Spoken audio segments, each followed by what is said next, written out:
Welcome to another edition of the Hops Update. Today we're doing Introduction to Back. There are two things that we need to talk about before we go to the field.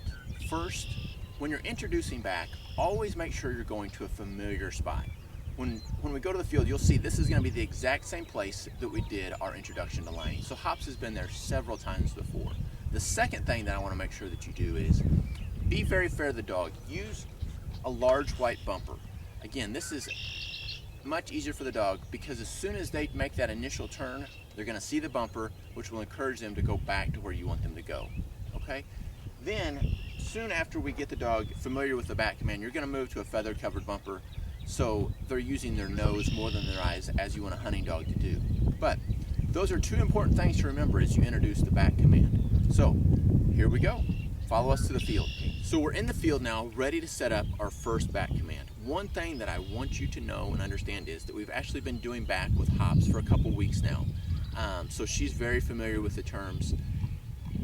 The thing that you're going to notice with a young dog when you first do this is they have no idea what you're wanting from them. So the dog is going to be facing you, a bumper behind them, and you're going to want them to turn and go back and get it.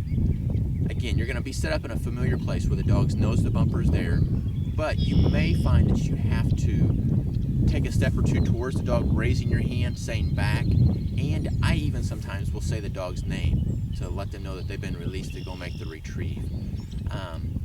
You want to keep this fairly fast paced just so the dog is encouraged and excited about it. At least that's what I like to do.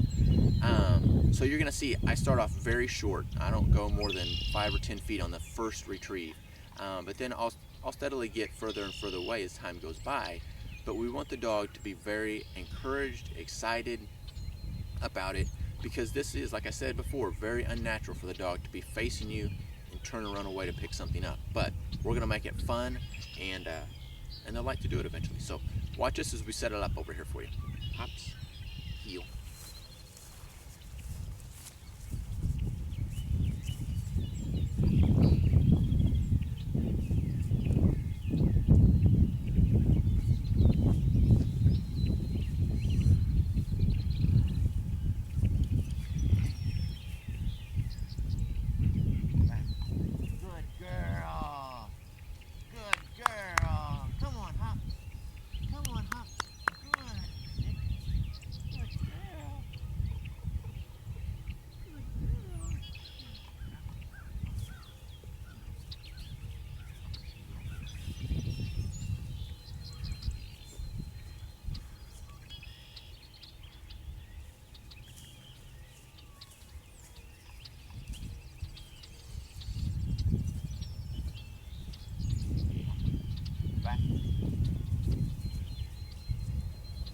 Good girl.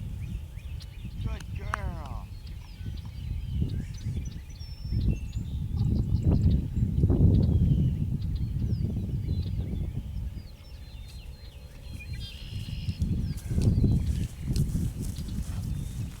So as you can see, we kept things moving fairly fast for Hops.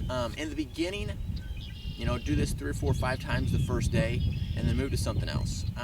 The other thing that I always want people to know is, and what I've been taught, once you start the back command, you want to do that for 30 days. Don't start introducing lefts and rights until the back is firmly placed as a foundation. Once the dog knows back, your lefts and rights will come, but back is a very foundational command that we want the dog to have. So one more thing before we go for the day. All these Hops updates that we have on Facebook are soon going to be placed on Wildrose's YouTube channel. So if you have friends that aren't on Facebook but you want to share these videos with them, go to YouTube, search Wildrose Kennels, and you'll find some of the Hops updates, and also Mike has 3 or 4 other training tips on there that you'll definitely want to check out as well. So Facebook has Hops videos, but now YouTube will also for your friends who aren't on Facebook. Have a great week, and we'll see you back for another Hops update.